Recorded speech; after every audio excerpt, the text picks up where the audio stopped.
We got some more negative news about Xbox. It was just all over the place. Actually, Monster Hunter was originally released on the... That's right. It originally was a PlayStation 2 game. You right. Now PlayStation niggas, they forgot their roots. They don't even buy Monster Hunter because it's not cool. It's for nerds, apparently.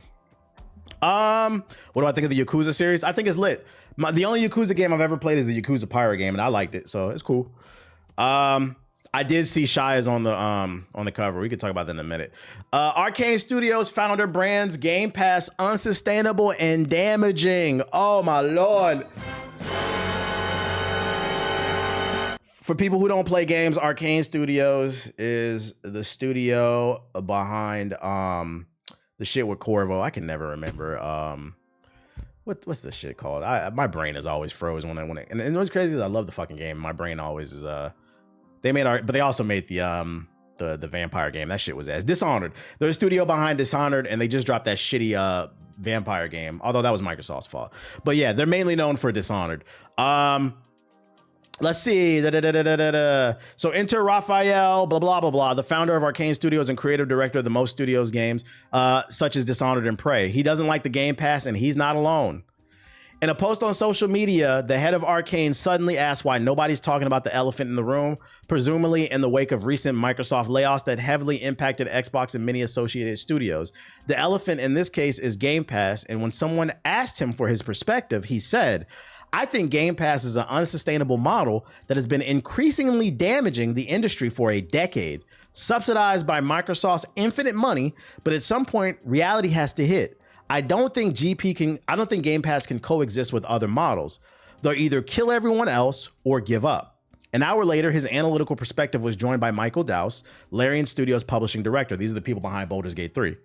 What happens when all the money runs out is the most vocal concern in my network and one of the main economic reasons people I know haven't shifted to its business model. The infinite money thing never made any sense. So what he's saying is Game Pass is cool now because Microsoft is profitable. He's talking about the bigger picture long term. What happens if Microsoft is no longer profitable? It's going to roll back the support for the Game Pass, and I think that's what he's worried about. And we now know Microsoft owns Bethesda, and Arcane is under Bethesda, which, by the way, this dude's got some balls for making this statement, straight up saying, I don't like the fucking Game Pass, and he's owned by Microsoft. They could give him the boot at any time. He's got some balls for saying this shit. So he's talking about the long run. What happens if Microsoft goes on a downturn? And I understand where he's coming. They're cool now, but tomorrow is never promised. I agree with that.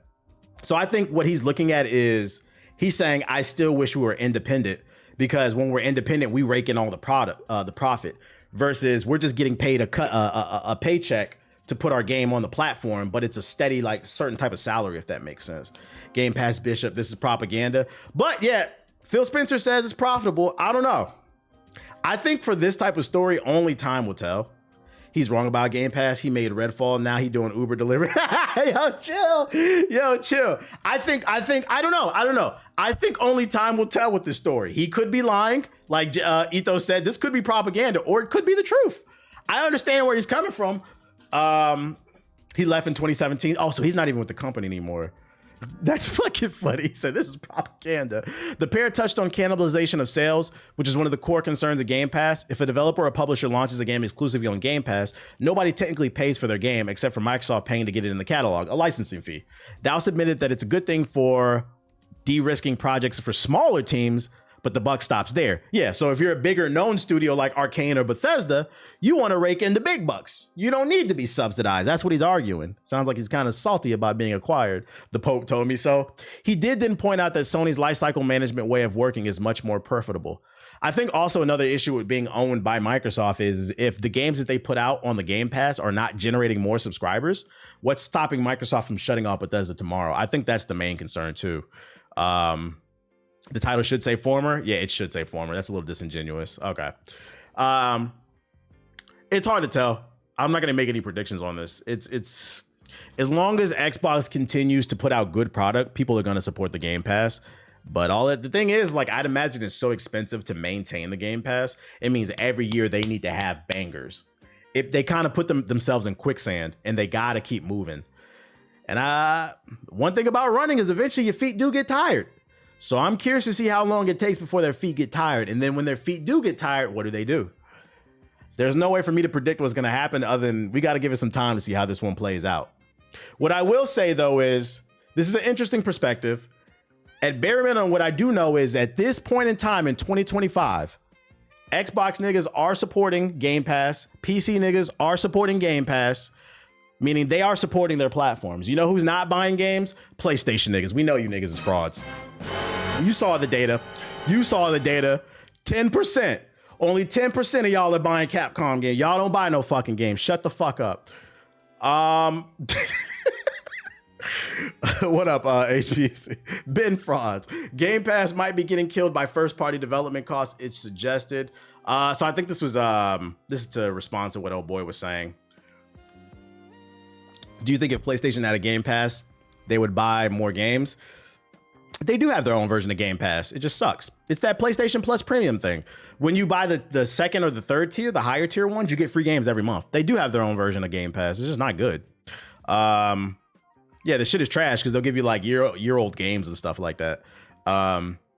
Which, by the way, you would have never got that if it wasn't for actual Game Pass. After the layoffs that happened, article came out saying they made cuts due to Microsoft buying into AI, which is dumb.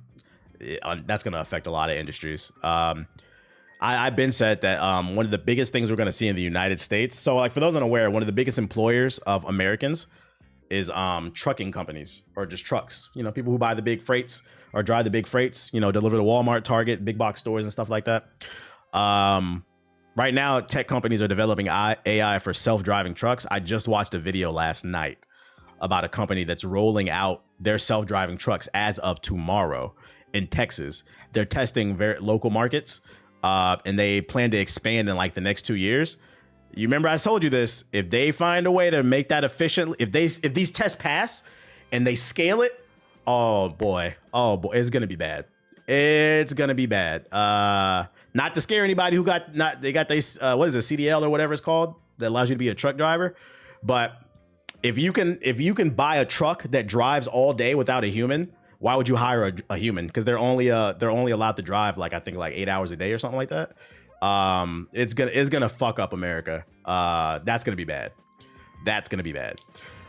Look into it. I think the company starts with an A. I know Tesla's working on self-driving trucks as well. 11 hours is all humans are allowed to work versus an AI truck can drive through the night. So it's getting scary out here. It's not gonna affect gaming. We've seen it's affecting Hollywood. It's affecting gaming. It's gonna affect trucks too. And it sucks too. Because the people that mainly voted for that orange Cheeto are gonna get affected most because truck driving is really a blue collar job.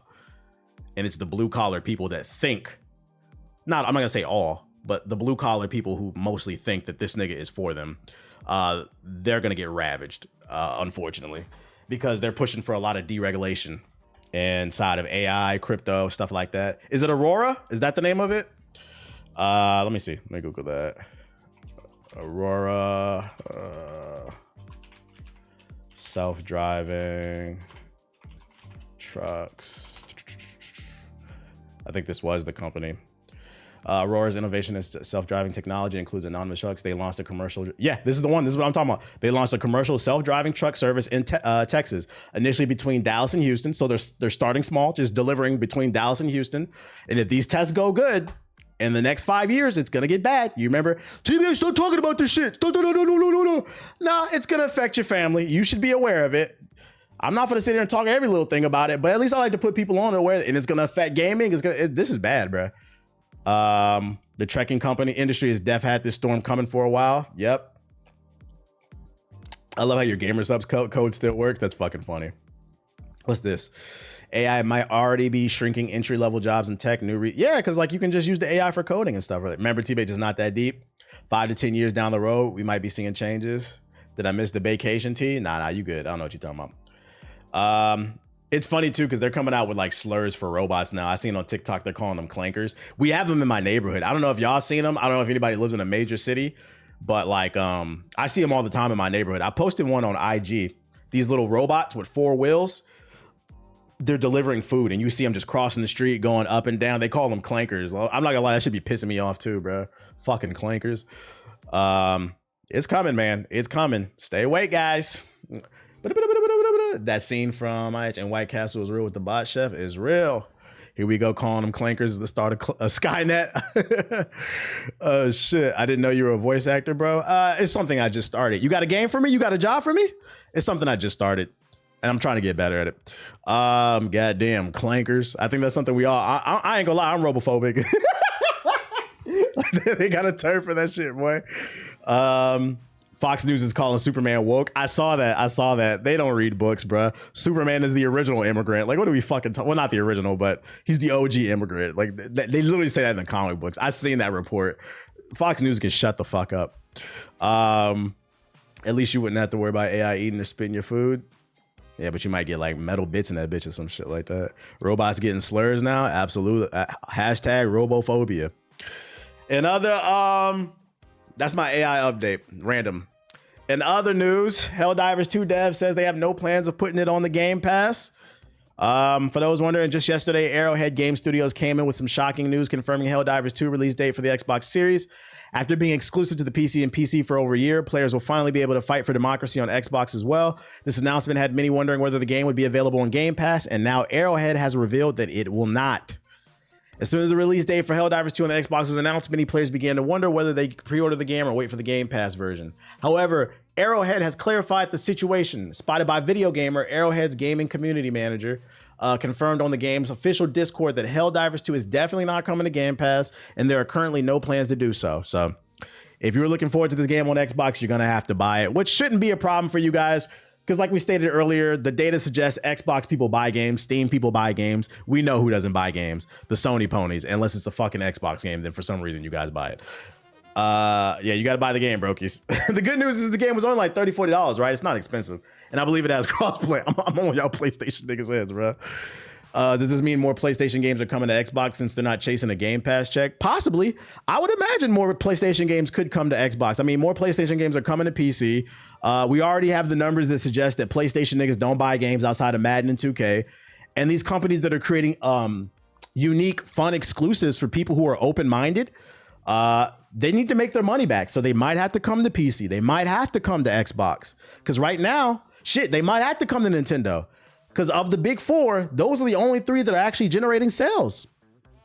PlayStation niggas spend more time shifting through the UI looking for free-to-play games, looking for an update on their Netflix. And Hulu just got an update, bro. They just added 4K with ads. This is going to be sweet. So that's your update for Helldivers 2 for those interested. Yo, shout out to JJ Adventure with the sub. Appreciate it. I buy games. I just don't finish them all the time. You're supporting the industry at least. Speaking of fucking yourself over, Splitgate 2 has lost over 80% of its Steam players less than a month after launch. I'm not going to read this article because the headline tells us everything we need to know. Shout out to Jiggle Them Balls with the gifted subs. This one pains me to say because I actually like the game. It's a good game. I played it on stream multiple times. But guys, there is a lesson here. For those who are not following, during the Summer Games Fest a few weeks ago, on the day Splitgate 2 released, the CEO of the studio behind this game got on stage and wore a Make America Great Again parody hat. And because it wasn't zoomed in, people assumed he was a Trumper. And because of that, the internet was like, fuck you, we're not playing this game. Now his hat, when you zoomed in, it said make FPS great again. But it was I think it pissed people off because they didn't want to even, it's not, to them, it's not even funny because of the things that are going on in this country. It's not even funny. We just talked about the AI trucks and how they're deregulating things and they're really pushing, going to put a lot of people out of work. The 10,000 people that got laid off by Xbox because of the AI. A lot of this stuff is not funny to people. It was a rage bait hat, yeah? And you raged people off. I bet it's not funny now. You're right. He was rage baiting, and I bet it's not funny now because ain't nobody playing your game. So there's a lesson to be learned here. And the lesson here is anybody listening in the chat, wherever you are on the political spectrum, if you want to be in business, you want to make sales, focus on the business. Shut the fuck up, okay? If your goal is to make $1, shut the fuck up. At least if you're going to make a statement or a stance, wait till you get to the point where it's hard to beat you. But if you're just starting out, you're a nobody. Nigga, shut the fuck up, bro. And even still, if you big, you could still fail. Look at Papa John's. Papa John's used to be one of the best selling fast food pizza delivery joints. Then it came out, there was the Klan's pie. First of all, I didn't like Papa John's. It was easy to boycott them. They pizza nasty. I don't care what nobody say. Then it came out, it was official supporter of the Ku Klux Klan, the Klan's pie. We don't eat the Klan's pie, nigga. The fuck that damn place, bro. It's not hard.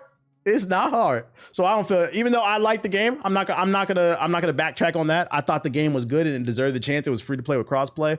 You made your own bed, lay in it. See you later, fuck nigga.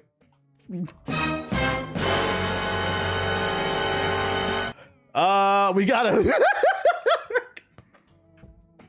You never too big to fail. Just like they tell LeBron and watch his face taking a knee and speaking of shit, something like that. It was a well-deserved L. The vid where he was playing the dev for Microsoft transactions, they tried to get Shaq to save it. Like, nah, we don't care. The mobile version of Destiny got a release date for August 28th, as well as a new trailer. This quote was interesting. It said, "Mobile Destiny 2 with gotcha game elements is the most evil video game concept I've ever heard of." I got some details on it too. The launch date was announced by Chinese development partner NetEase Games, the company behind Marvel Rivals and Diablo Immortal. So you know that bitch gonna have hella microtransactions. Along with the game's first trailer featuring new gameplay, we can catch a glimpse of missions, strikes, PvP battles, and PvP features that players can expect. Destiny Rising will be set in an alternate timeline, Earth 2 type shit, before the events of the original game, meaning players who aren't familiar with the massive lore can jump in without needing experience with the previous Destiny titles. Players can choose to take on the role of a fully customizable light bearer named Wolf, but they can also select to play as a legendary Destiny character like, I don't know how to pronounce that nerd shit, Ikora Ray and Iron Lord Jorder. The game features include single player, co-op, and competitive multiplayer game modes, primary and power weapons, and the ability to share your loadout across different character arsenals. NetEase is also adding a new mythic tier rarity for the gear, so there's even more rare gear in the game, as well as a whole new weapon type. The developer is promising tons of exciting loot to gather for your characters. To get players excited and ready for the game's release, NetEase is holding a pre-registration event where people can unlock special bonuses when the game launches. This event unlocks more rewards with each player's milestone, which is currently sitting at 5 million, with the incentive being at 10 million. So at 10 million, they'll get even more rewards. Here's the trailer. I ain't playing this shit, but you know, somebody is. Let's see. Let's see what it's hitting for. Let's see, 1080p, boom. Look at Naughty Dog just announced. Is this the chronological shit? Yeah, I already covered that. Expensive it is. Hold up. Okay. Oh wait, wrong one. Boom, boom, boom.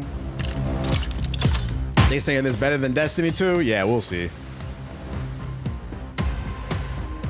You can grind on the go. You could do another job while you on the job. Looter shooter, baby.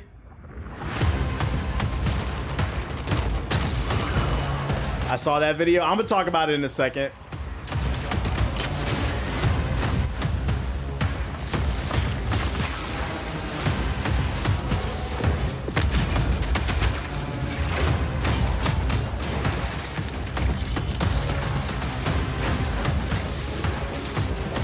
It looks like Destiny. I'm not even gonna hate on this. This doesn't look bad. This looks like Destiny for your phone. This shows you how far mobile games have come.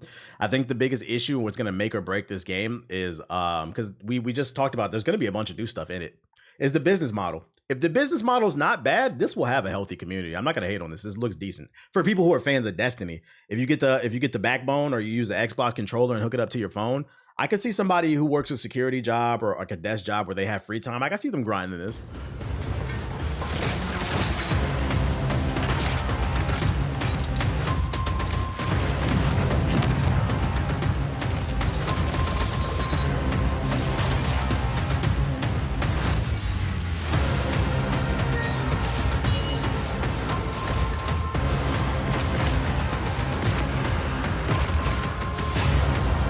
Destiny Rising, ladies and gentlemen.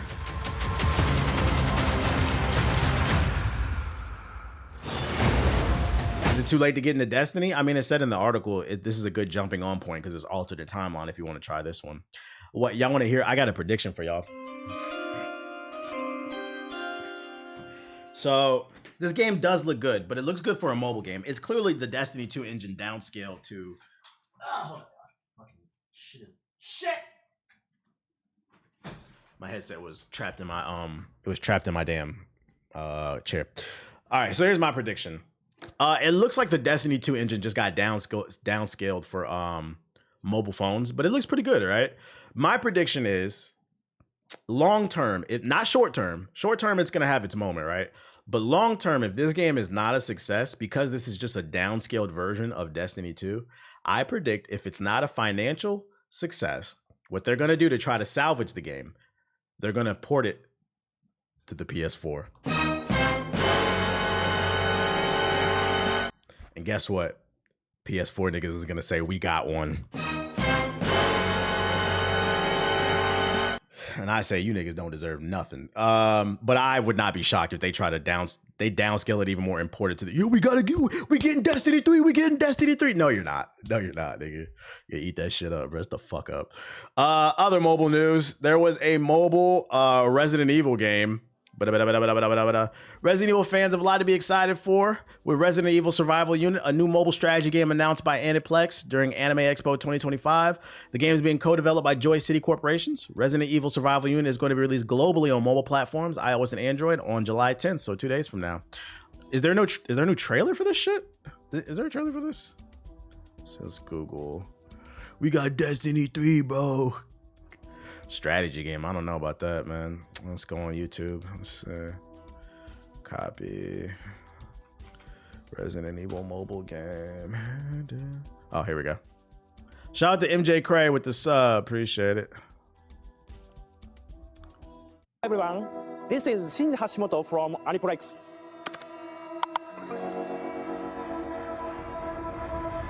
As some of you may Why wouldn't they port it to the PS5? Because we have enough data to suggest PS5 niggas won't buy nothing, so they'll probably put it on the PS4 because they're thirsty. already know, in the spring of 2022, I moved on from Square Enix and embarked on a new journey with the Sony Music Entertainment Japan Group. One of the projects I've been working hard to bring to life is finally ready to be revealed. And I'd like to take this opportunity to share the news. Thanks to the collaboration with Capcom, we are excited to announce Resident Evil Survival Unit, a new strategy game for mobile users. Show the gameplay. Globally popular Resident Evil series. This title. Oh, boo! There's no gameplay. Event. Oh, my fault, chat. I didn't know. I thought it ain't no fucking gameplay. We don't care. Somebody said it's like XCOM. Where you get that from? Is there info? I need to stop announcing games with no fucking gameplay, bro. It's a gaming event. Like nobody want to look at you. Fuck, bro. Other news: Chuck E. Cheese launches a new arcade aimed at adults. Chuck E. Cheese is launching a new arcade concept for adults called Chuck's Arcade, described by the company as a modern-day love letter to the games and people that built the brand. The adult-focused arcades feature a blend of retro and modern titles ranging from Donkey Kong and Mortal Kombat to Halo and Connect 4 Hoops. Like the original family-friendly locations, each Chuck's Arcade is presided over by one of the brand's animatronic characters, including Chuck E. Cheese and other members of Munch's Make-Believe Band. You niggas a Munch? Thought I was feeling you. Chuck's Arcade also includes prizes geared towards adults and other offers merchandise designed to tap into nostalgia. Said the CEO, the concept is a natural evolution for the company following a recent $350 million remodel of its existing 500 locations that saw them remove the animatronics from the store. So it sounds to me like they're trying to compete with Dave & Buster's, because that's literally Dave & Buster's. I hope it's cheaper and they got good games. Which, fun fact, this past weekend I went to Dave & Buster's. I played which, by the way, I'm not mad at this business move. I actually kind of agree with that. It's a natural evolution. They just gotta find a way to compete with financially with Dave & Buster's and have better product, better games, and they could get adults in there. It could work. I went to Dave & Buster's this past weekend. I played the Luigi's Mansion game. I didn't know that was a thing. A Luigi's Mansion arcade game. It was pretty fun. Y'all got to get food in here too. Adults don't want to. I mean, some of you niggas don't got no taste buds because y'all block babies. But people who have taste, we don't want to eat that Chuck E. Cheese pizza. Okay, we don't eat that cafeteria pizza. But for block babies, that might be enough. Maybe you guys could even do like a $5 a month unlimited pizza for you block babies. I don't know, but So where is Chuck's Arcade located? 10 locations have already opened across the United States, and such as St. Petersburg, Florida, Tulsa, Oklahoma, El Paso, and St. Louis. So pretty much small markets. They're testing stuff out before they whip it out to the big markets. Each site is uniquely decorated with original artwork highlighting the franchise's history. Some of the arcades offer food and drinks, with the Kansas City location featuring a pizzeria that also serves beer and wine, according to the company's spokesperson. They need to bring the prices down, make it reasonable is all I ask. Yeah, because like this past weekend is the first time I went to Dave & Buster's in a while, and it was fun. So like, I can see this working. I will say where I think they could struggle. First, you got to get the business model right. You got to make the prices comparable to Dave & Buster's, maybe cheaper. But I think where they're going to struggle maybe is can the advertising. Like, how do you, because the average adult is stupid nowadays. How do you convince them that Chuck's Arcade is different from Chuck E. Cheese? Because I could see the average American saying, oh, Chuck's Arcade, they must be rebranding from Chuck E. Cheese. The average person, unless they really spend some money on advertising, might not understand it's a separate spin-off entity designed for adults, like date night and shit like that. That's where I can see them struggling. And I would say if I could consult them, focus on really the messaging, what makes Chuck's Arcade different from not only Chuck E. Cheese, but Dave & Buster's. Adult arcade, what games they got? Yeah, and like the games really gonna matter. What games y'all got up in that bit? I said that I played the Mario Kart arcade game. That was pretty fun too. I said, damn, I need to get that in the house one day, bro. That was pretty fun. But the Luigi Mansion shit was pretty cool. At Dave & Buster's. They got to drop a commercial to explain. Yep. And they got to run that bitch for a year straight. I looked in the arcade located in Tulsa, and it just looks like any other arcade. So the prices need to be good then. So yeah, that's an option for those that are in those areas, and they're going to be rolling it out to different areas. And then last but not least, Captain Slander for this batch of articles. Shout to Frank B. Gaining. He sent this to me and he wanted my take on this. He said, I would like to hear your thoughts on this as somebody who's an actual professional content creator with the ability to articulate. Emphasis on the word articulate. So in this thing, he quote tweeted, he said, Snowcone talks about how expensive it is being a content creator. $10,000 Twitch paycheck, $5,000 in travel, $2,000 rent. Let's see what she got to say. I didn't watch the clip. I just saved it. I was like, whatever, bro. Y'all know how expensive it is to keep up with content creation? You can get a 10K check from Twitch. What the fuck is a 10K check when you gotta spend 5K on trips just to travel? Saying what the fuck is a 10K check when people are struggling is incredibly tone deaf. $500 on setup shit. Fucking $2,000 on your rent. Fucking $200 on Wi-Fi. $200 on IRL toolkit. You gotta pay the clippers, pay a YouTube editor. Chat, I don't think y'all realizing I be going into negative doing this shit, okay? Y'all know how. Classic keeping up with the Joneses shit. Next. Yeah, Cammy's right. That's my take on it. No shade to her. She just don't know how to manage her money. And maybe it's because she's young. I'd never heard of this chick before the Streamer University. She was one of the people that was on Streamer University. But $10,000 is a lot of money. Yeah, $120,000 a year. That's a lot of money. So this has nothing to do with content creation. I'm going to give you guys a business 101 lesson. This is just about managing your money. If you can't afford it 2 or 3 times, you can't afford it. It's really that simple. What happened with her is she went to Streamer University. From what I understand, she was a small content creator before, and she blew up thanks to Streamer University. And I think she got a little bit ahead of herself. Started traveling everywhere to events, spending all this money on renting editors and all this other stuff.